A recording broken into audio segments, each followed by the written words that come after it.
Hi, it's me, Dr. Prasad Pothilam. I did my master degree from University of Mysore with first rank and continued to Doctor of Philosophy, PhD in Applied Chemistry from VTU, Belgaum. I've been 15 years teaching chemistry, applied chemistry, and other science-related subjects for pre-university, UG, and PG students. During this tenure, I could able to write and publish more than 24 academic textbooks with ISBN number. And right now, I'm on YouTube with my YouTube channel, My Intuition, giving free classes here, mainly chemistry and coaching classes for plus one, first PUC, or 10 plus two, that is second PUC. If you share this information to the students or their parents, it will be more useful for them. If you're a student, please watch my video completely and share this information to your students. Subscribe my channel. Give your feedback or any queries you have to the comment box or to the WhatsApp number which is displayed on the screen. This particular class is for second PU, that is plus 2 chemistry unit 10, haloalkanes and haloarenes. It's reactions of haloalkanes, mainly nucleophilic substitution SN1 and SN2. I am going to explain in this class. Reactions of haloalkanes. Reactions of haloalkane can be categorized mainly as three: nucleophilic substitution reaction, elimination reaction, reaction with metals. In this particular presentation, I'm covering only nucleophilic substitution. The other two will be covered in the next presentation. So nucleophile. So nucleophilic substitution means it is something that is a substitution reaction where the nucleophile is active. So nucleophiles, roughly you can say it is a nucleus seeking molecule or a group of atoms, or it will react with the positive side of the organic compound where it is going to react. Therefore, we can represent a nucleophile as Nu minus or Nu with a lone pair of electrons. That is, they are nucleus seeking, they are having excess electron. So a general reaction of a nucleophilic substitution can be represented like this: Nu minus plus alkyl halide or haloalkane reacts to give the nucleophile substituted product and a byproduct which is halide. So here the carbon is having partial positive charge, the halogen having partial negative charge. Therefore, the nucleophile will be reacting or forming bond with the carbon with the positive charge. So some general reactions I'm giving here. So haloalkanes react with aqueous potassium hydroxide or moist silver oxide to form alcohols. So I can write it as general reaction Rx, where R represents alkyl group, X represents the halide, or it is alkyl halide, or we call it as haloalkane. Reacts with KOH, aqueous KOH, and the reaction products are on heating. Reaction products are ROH. Okay, here potassium hydroxide KOH in aqueous, it will split it to K plus and OH minus, in which the oxygen will be having the negative charge. Therefore, hydroxyl ion act as the nucleophile here. Nucleophile will form bond with the alkyl group to form ROH. ROH we call it as alcohol. Plus the K plus and the X minus will combine to form KX, that is potassium halide. With a moist silver oxide, it should be a moist silver oxide. Dry silver oxide, the reaction is different. That will present in the coming slides. So here it is Ag2O dot H2O, that is it is moist. So this dot water of hydration is represented here, dot H2O. Therefore Rx plus Ag2O dot H2O, on heating it gives alcohol ROH plus AgX, silver halide also will be formed. The next reaction, that is reaction with alcoholic potassium cyanide, it gives cyanides. The Rx, that is a general representation of haloalkane, reacts with potassium cyanide to give RCN. So this is the cyanide group, C triple bond N. So RCN will be formed, that is we call it as alkyl cyanide, and KX is the byproduct. Whereas with alcoholic silver cyanide, it will be giving isocyanates. Isocyanates are NC bond. Okay, the carbon is connected to, or the alkyl group is connected to nitrogen, not with the carbon of the cyanide. Therefore, it will give isocyanates. The general reaction Rx plus AgCN gives RNC plus AgX. Okay, so here these are two different almost same type of reagent. It looks like a potassium cyanide, silver cyanide, but the reaction product, the product is different. One is alkyl cyanide, the other one is alkyl isocyanide. So I'll explain why it is so. So here potassium cyanide is ionic in nature. That means it will in alcoholic condition or in the solvent, it will split into K plus and Cn minus, where carbon is having a negative charge. Even nitrogen is also having a lone pair of electron. Okay, by definition, even nitrogen can also act as the nucleophile. Whereas AgCN, in which the silver carbon bond is a covalent type bond. Therefore, in KCN, the Cn minus, where this carbon is bonded to the alkyl, which is forming RCN. Okay, therefore we are getting corresponding alkyl cyanide, because the alkyl group that containing carbon and carbon bond is much stronger or stable than the alkyl with a nitrogen group, that is CN bond. Okay, therefore possibly when cyanide group Cn minus is attacking the alkyl halide, then usually this carbon only will go and attach to the alkyl group forming cyanide. Whereas in silver cyanide, as I said, it is covalent in nature. That means this AgCN bond is somewhat stronger, whereas the nitrogen having lone pair, it is more easy to react with the alkyl group of alkyl halide. Therefore, the nitrogen is forming a bond with the alkyl halide, then the silver will separate out to give silver halide. Therefore, we will be getting alkyl isocyanide. RNC bond is RNC is the product, that is alkyl isocyanide. Next reaction, that is reaction with alcoholic potassium nitrate to give alkyl nitriles. Okay, so Rx plus KNO2 gives RONO. So this is the nitrile group here. So RONO is formed plus KX. Next reaction, that is reaction with alcoholic silver nitrate, which will give nitroalkane. Okay, so Rx plus AgNO2 giving RNO2. Okay, so here we are getting the corresponding nitroalkane plus AgX. Okay, so this is the two more reaction. Haloalkanes reacts with ammonia NH3 to give primary amine, secondary amine, or tertiary amine, and even it end up with a quaternary ammonium salt. Okay, so Rx plus alcoholic ammonia, it will remove out one HX, one hydrogen will be reacting, taking the halogen to form HX. Therefore, minus HX here represents in a reaction arrow represents that it is going out from the molecule. So that is the byproduct. Okay, so alcoholic ammonia reacts with Rx to give RNH2, which further reacts with alcoholic ammonia, that is NH3. One more HX will be removed. You'll be getting R2NH2. That is the first one is a primary amine. This is a secondary amine.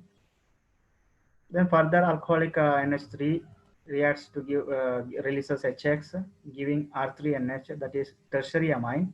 Tertiary amine, again it can react with alcoholic NH3, and there is no removal of HX here. Okay, therefore it forms a quaternary ammonium halide or ammonium salt. So this is the reaction with the ammonia. Reaction with alcoholic silver salt of acid forms ester.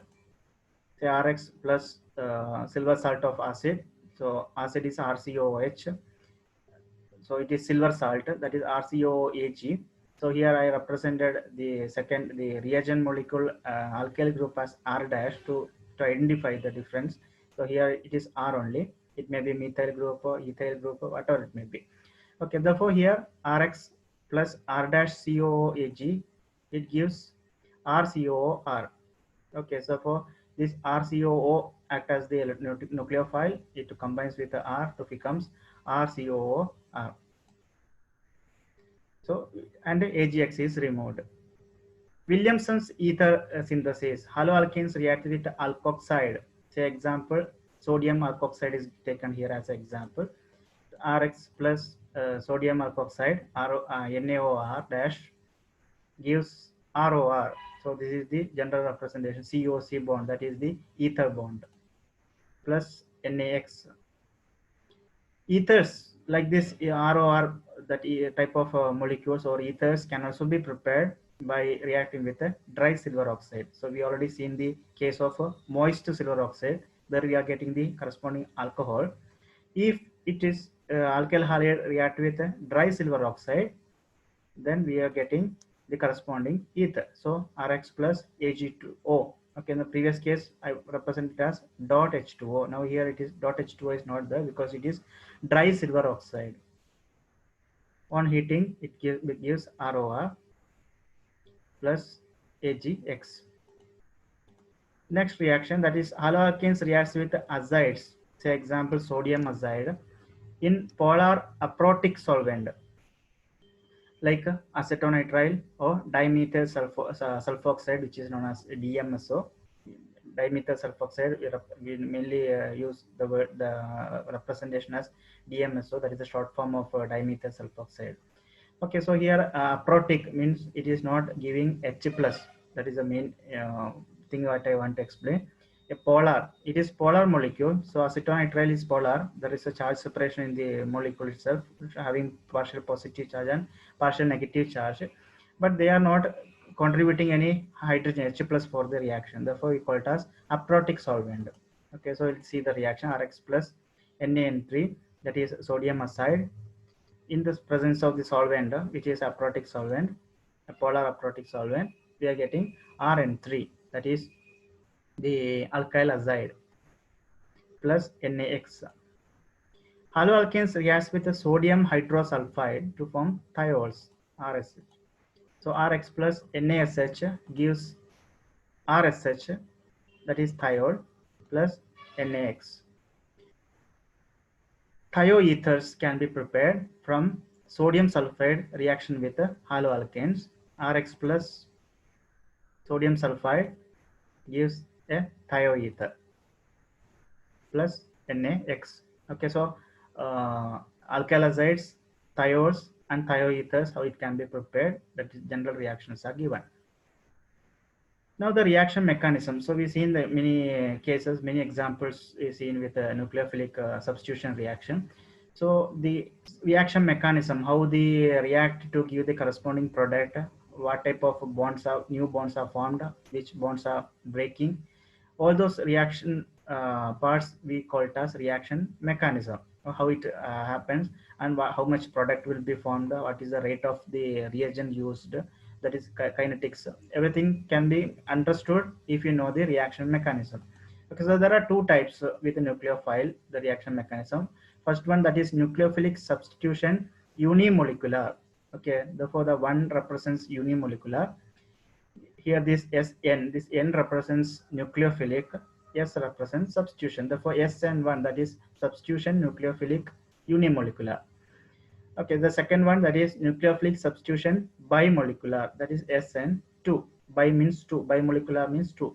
So here unimolecular and bimolecular, it represents that during the reaction mechanism, the rate determining step or the slow step in which when we conduct the experiment to determine the rate of the reaction. Rate of the reaction is determined by calculating the concentration of the product to the concentration of the reagents. Okay, therefore in the rate determining step, that should be the slow process, then only one who is doing the experiment can easily calculate the reaction or the rate of the reaction.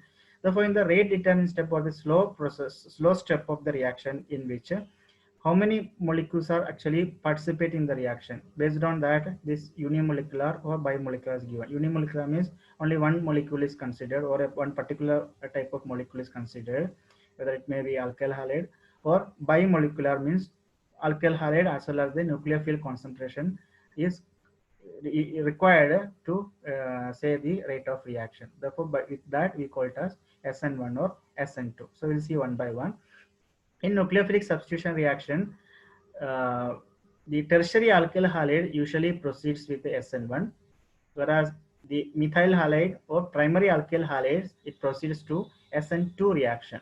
Okay, so if a tertiary alkyl halides is the starting reagent or starting substrate, then usually it follows through SN1 reaction only. Whereas the methyl and primary alkyl halide, in normal case, it follows, the reaction mechanism follows It happens through SN2 reaction mechanism. We'll see how why it is so. So we'll take the first case, that is nucleophilic substitution unimolecular SN1. If uh, if my explanation is too fast or the reaction whatever I'm giving here, it is not sufficient time I'm not giving you to write, you can pause the video and you can note it down.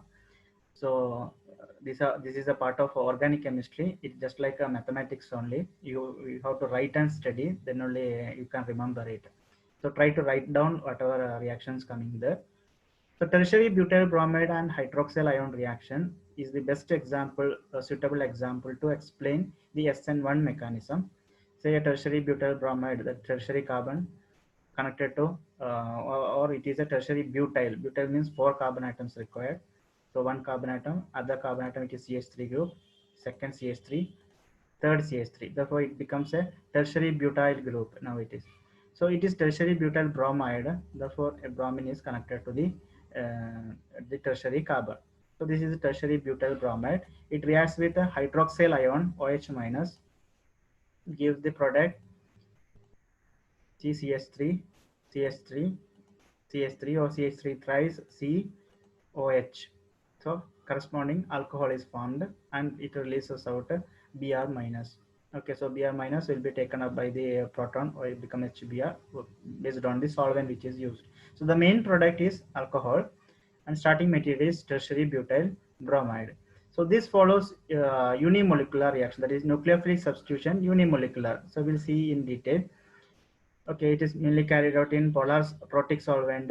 Protic solvent means which supplies the H plus, so that the Br minus can be reacted or it can be removed out to speed up the reaction. So the reaction mechanism. So again, I took the tertiary butyl bromide in step 1. That is the actually the slow step. Okay, this will be slowly converted into a molecular structure like this. Okay, so here it is almost a tetrahedral shape. It will be converted into a triangular planar shape with a carbon with positive charge and Br minus will go out. Okay, so here we call it as a carbocation. So this carbon is having positive charge. This is a carbocation and the CH3 groups are there. So this is a slow process to get a carbocation and Br minus, and even it is a reversible reaction. Br minus can combine with C plus and gives back this one. So actually we can say that this is in shifting mode. Okay, so tertiary butyl bromide or the tertiary carbocations will be formed slowly here and there based on the condition. So once a carbocation is formed, so usually the carbocations are formed when a nucleophile comes to react with this molecule. So carbocation is formed, whereas here in the rate determining step, that is a step 1, this is a slow process. Only one molecule is considered, only one molecule is participating. Therefore, we call it as unimolecular reaction. Whereas once the carbocation is formed, then further it can react with the hydroxyl group. The hydroxyl group combines that is a step 2 to get the corresponding CH3, CH3, CH3, CH3 thrice COH.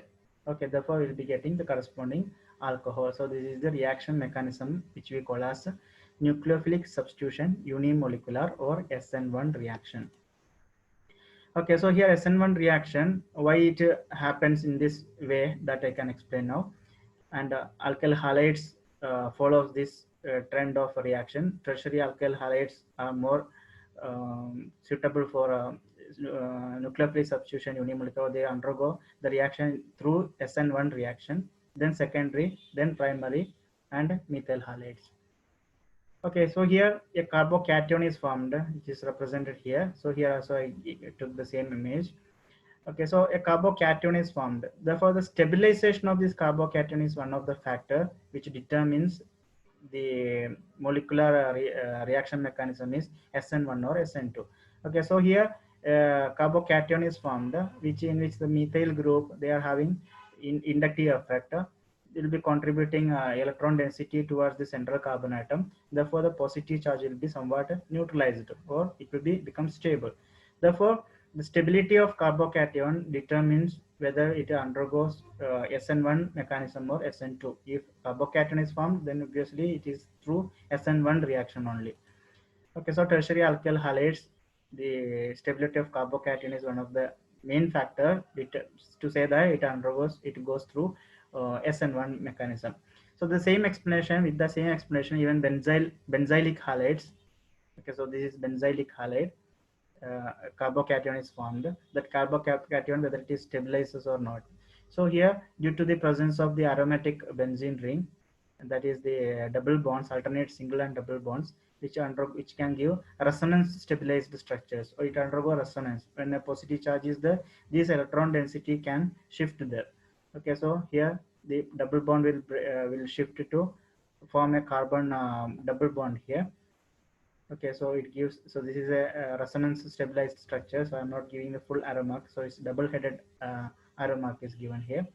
So we'll be getting the double bond here with CH2. Therefore it forms a double bond, the positive charge will disappear. Okay, so that is neutralized, whereas the benzene ring contains a positive charge. Now here it gets a positive charge.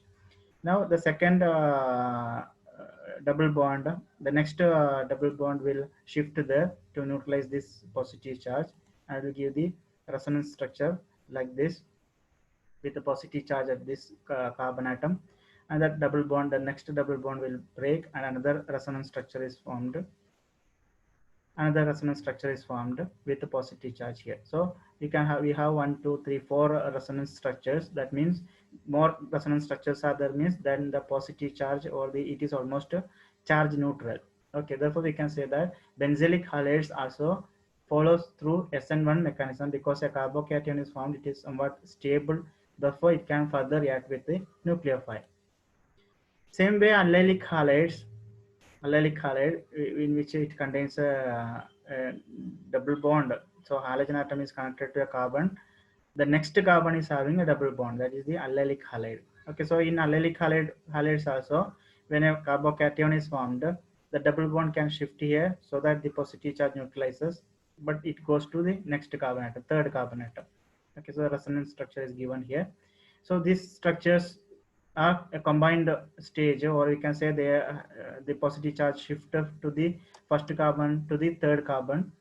Therefore the positive charge, the full positive charge effect is somewhat neutralized.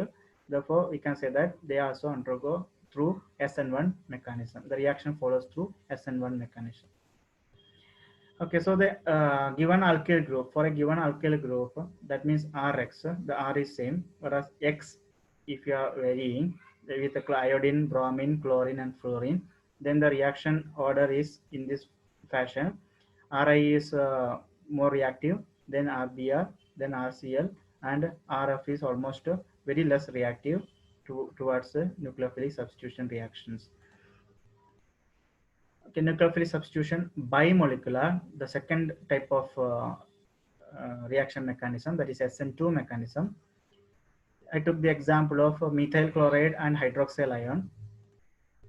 Okay, CH3Cl plus OH minus gives CH3OH plus Cl minus. Okay, so this is the substitution reaction. It follows with through nucleophile. A nucleophile is the main attacking agent in that. Therefore, it is nucleophilic substitution reaction only. It follows through SN2 mechanism. Therefore, I'll draw the structure. So this is a methyl chloride. Methyl chloride, to that the nucleophile OH minus is forming bond. Here oxygen having the negative charge, it has to form bond with the carbon atom. So it forms in a slow process, it forms a bond, a partial bond with the carbon atom, because the nucleophile is trying to form bond with the carbon. Carbon is somewhat less electronegative than that of OH minus, or it is somewhat feels positive charge, or it can attack only this carbon atom, provided that when it forms a bond here, this CCl bond will break, and or it becomes a weak bond. Okay, so it becomes a weak bond, or say a transition state. So like this, a transition state, a less stable state will be formed during SN2 mechanism. Whereas in this slow process, you can say that two molecules are participating. Say This is the slow process. So two molecules are participating, which is the alkyl halide, or say here methyl chloride, as well as the hydroxyl ion. So two molecules are there, therefore the name bimolecular. So this is SN2, or nucleophilic substitution bimolecular reaction mechanism. Now this transition state, that is very less stable because carbon feels the 5 sigma bonds here. Therefore this structure is not stable. Immediately it will convert into the corresponding structure, in which here it forms a OH bond. So COH is formed. The remaining the remaining three hydrogen atoms will be moved to the regular tetrahedral shape. So it will be shifted to the tetrahedral shape and gives the Cl minus ion. Okay, so here we can observe that the configuration, the arrangement of atoms, here the hydrogen atoms are towards the left side, whereas here the hydrogen atoms are shifted towards the right side. Or we can say that just like an umbrella, if you are holding an umbrella, heavy wind, the umbrella turns upside down. Okay, so this is the just inversion. Okay, so umbrella, it moves. So that explanation is usually given for SN2 reaction mechanism, and the inversion takes place. Okay, Cl was the right side, the OH comes to the opposite side. Okay, since chlorine is already there, the nucleophile cannot attack the carbon through this side because both are having the negative charge. Therefore it has to be coming through the opposite side of the halogen containing side. Okay, this process is called inversion of configuration. Configuration is inverted. Okay, just tilt to opposite direction. Okay, the reactivity order of alkyl halides. Methyl halides usually undergoes SN2 reaction mechanism. Primary, then secondary, and tertiary almost they won't give SN2 reaction mechanism. Okay, because I can explain here. So this is the methyl halide, representation of methyl halide. Halogen is present. The nucleophile cannot come from this side to form bond with the carbon, whereas it can form a bond. It can try to form bond with the carbon through the opposite side of that of halogen. Whereas the primary halides, in which one extra CH3 molecule is there. Okay, so this is somewhat bulky group here. There are still two more hydrogens. There are enough space for a nucleophile to form bond with the central carbon atom. But still, this will hinder. Hinder means it will oppose the coming nucleophile. In secondary alkyl halide, two more hydrogen atoms are present to the side in opposite to that of halogen. Therefore, nucleophile it find even difficult to reach to the carbon where it has to form the bond. In tertiary alkyl halide, so this is the representation of tertiary alkyl halide. The nucleophile, it cannot even try to reach there, or we can say there's a total hindrance without the hydrogen atoms present in the tertiary alkyl halide. So this is tertiary butyl halide. So the relative rate of SN2 reaction, how much the product is formed from the compared to the starting substrate and reagent, based on that relative rate of reaction, if you calculate, for methyl it is more, it is 30% the relative rate, whereas the primary alkyl halide it is 1%. Isopropyl or secondary alkyl halide it is 0.02, whereas for tertiary it is 0 only. Nucleophilic substitution bimolecular was presented, or the first time it was introduced in 1937 by mainly two scientists, Edward Davis Hughes and his professor Sir Christopher Ingold. They published the work of SN2, and with this work, Edward Davis Hughes, working under Sir Christopher Ingold, he obtained the DSc, Doctor of Science degree from University of London. Thank you very much. Please subscribe my YouTube channel. All the classes I am uploading to the YouTube. Almost all the classes I uploaded already. To get the links of that classes, you can subscribe and you can search it out, or you can send me a comment box. You can comment, or you can send request to my WhatsApp number 9482331531. I will send you the link of the remaining classes. So I'm signing out from this presentation. Thank you very much for watching and have a nice day.